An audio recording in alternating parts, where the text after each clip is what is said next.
You're in for a treat. Phila Schneidera has 17 years experience working in the government black projects. He carried a level 3 security clearance.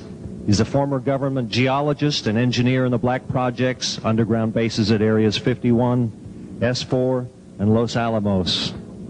He's going to expand your mind here this morning. Please welcome Mr. Phila Schneidera. I'm Phila Schneidera. I spent 17 years in black budget programs, government geologist, as engineer, structural engineer with aerospace applications,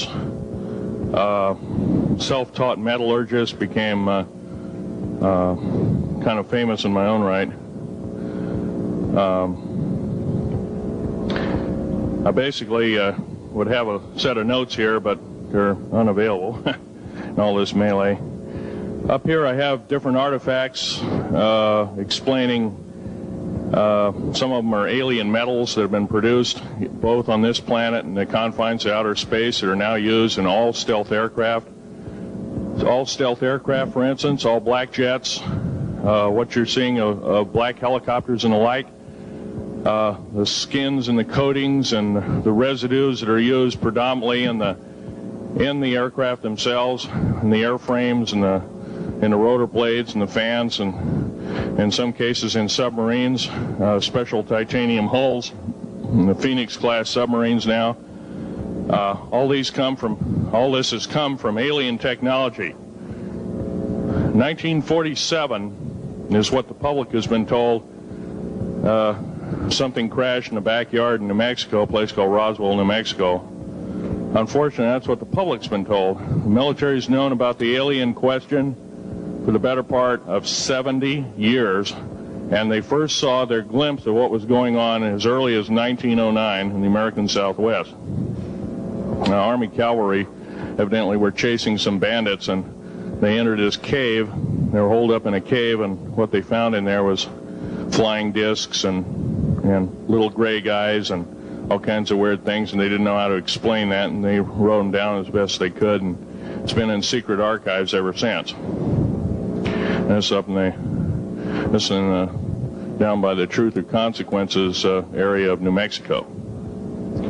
Well, the alien thing is more than just what I'd call a non-visible threat. We on the surface, first of all information dealing with alien or alien reproduced technology or alien reproduced vehicles or any other kinds of things well hidden from the American public.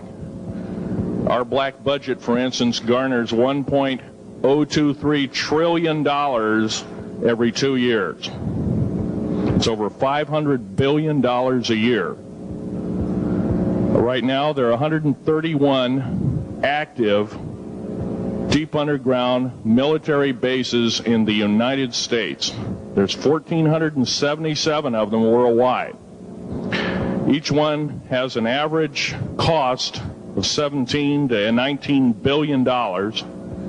Each one is built in the site. It used to be it'd take a year to 2 years to build each one, and now they're capable of building a couple of them a year with sophisticated methods. My colleague Al Bielek has actually been on some of the high-speed railways, the magneto-leviton trains that connect all the deep underground military bases within the United States. He's been on a Mach 2 train and floats off of a single rail at 3/4 of an inch off the rail, and is what you'd call high-tech. We have nothing like this on the surface. The public basically has been totally lied to. We're considered stupid or even moronic in some cases. It's got to stop. If we're going to gain our country back, we must, and I repeat, must instill in our public officials, anybody that goes and does public service, they must tell us the truth. If they cannot do this, then they must be impeached, or they must be removed from office.